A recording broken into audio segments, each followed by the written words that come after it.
This is the Horse Radio Network. This is episode 58 of Horse Tip Daily, a different horse tip, a different equine topic, a different equestrian expert every day. Horse Tip Daily brings the world of equine knowledge to you one day at a time. Today's topic is sponsored by Equestrian Collections. Equestrian Collections brings a whole universe of equestrian shopping to your fingertips at a price you can afford. Enjoy today's tip.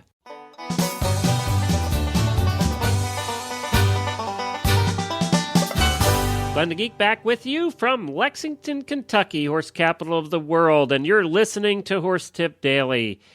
You know, I have fun doing this show. I learn so much. I think I learn more than anybody because I actually get to talk to the experts and ask the questions that I'm interested in, and it's just a lot of fun to do.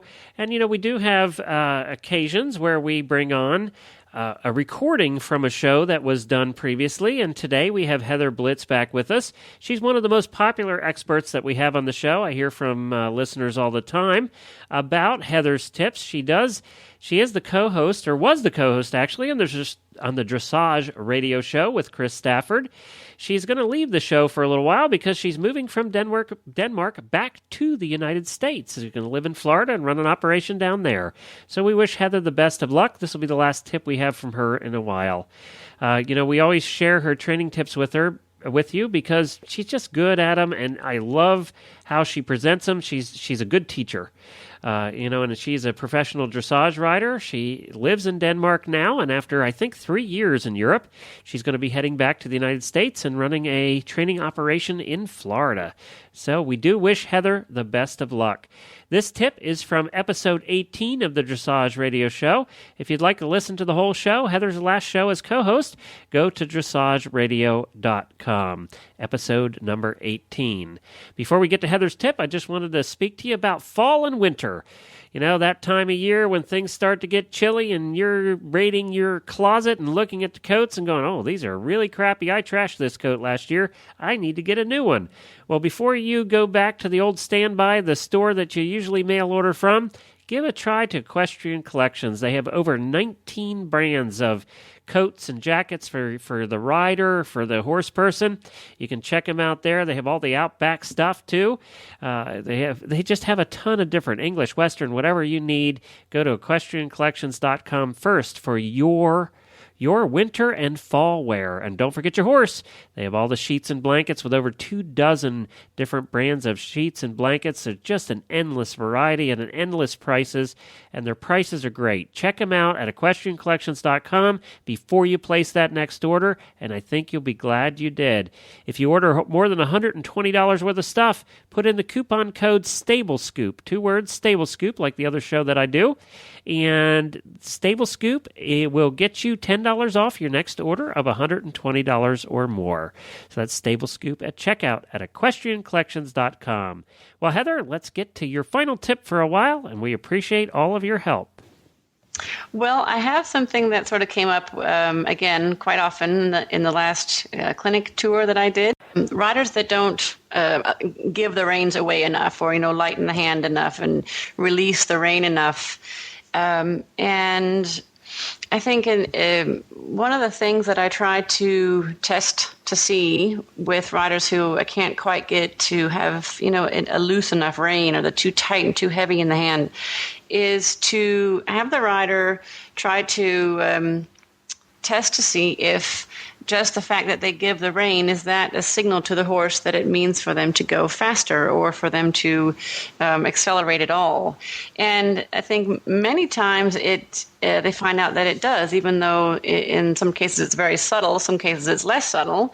It can be a real problem, and it can be the reason that riders really end up not giving enough.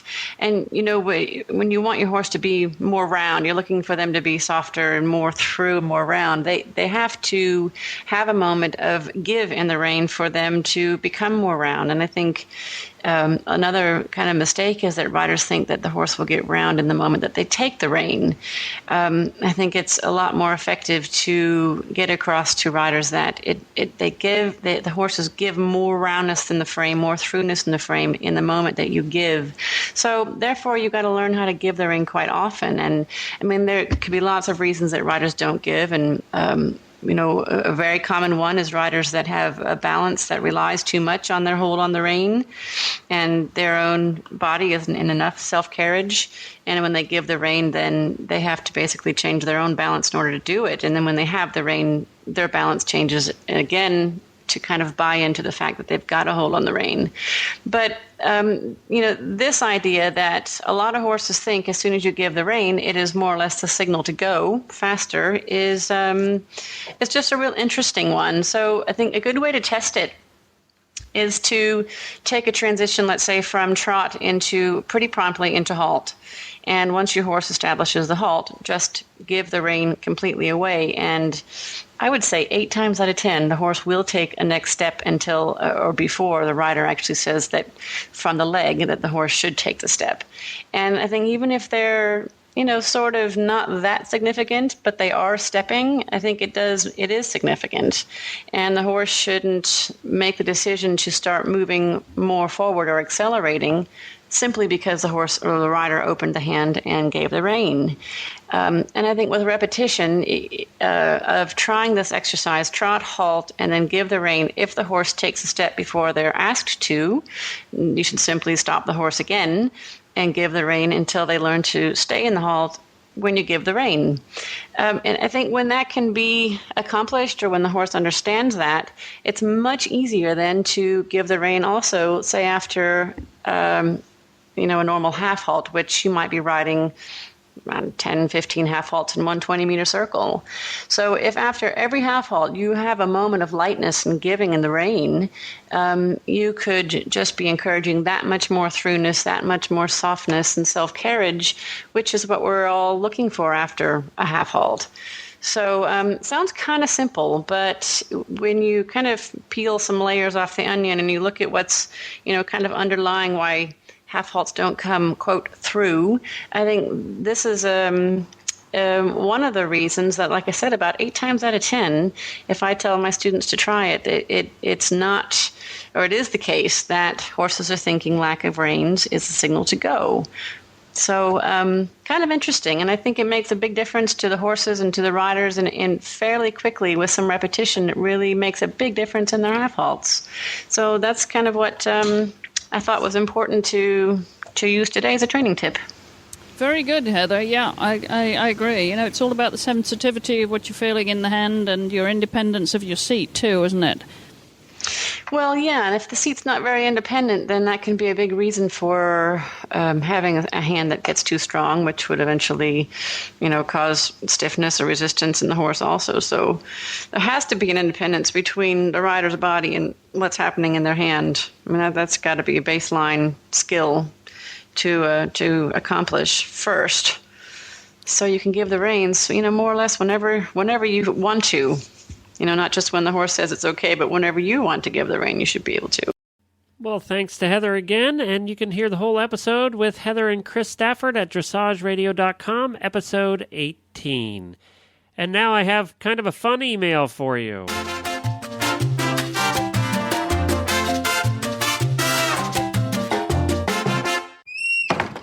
Well, I received this email from Hallie today that I thought was kind of a chuckle.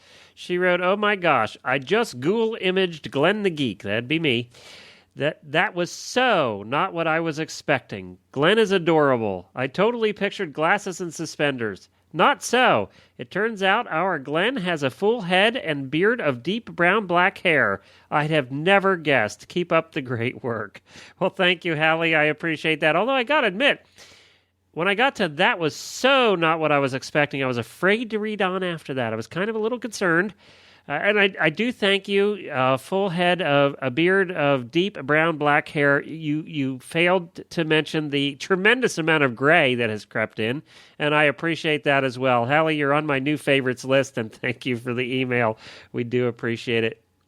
If you would like to drop me an email, you can do so at Glenn with 2 N's at horseradionetwork.com. And don't forget to check out all our other great shows on the Horse Radio Network at horseradionetwork.com. I'll be back again tomorrow with another new expert and a different horse tip. Until then, stay safe, everyone. Thanks again, Hallie.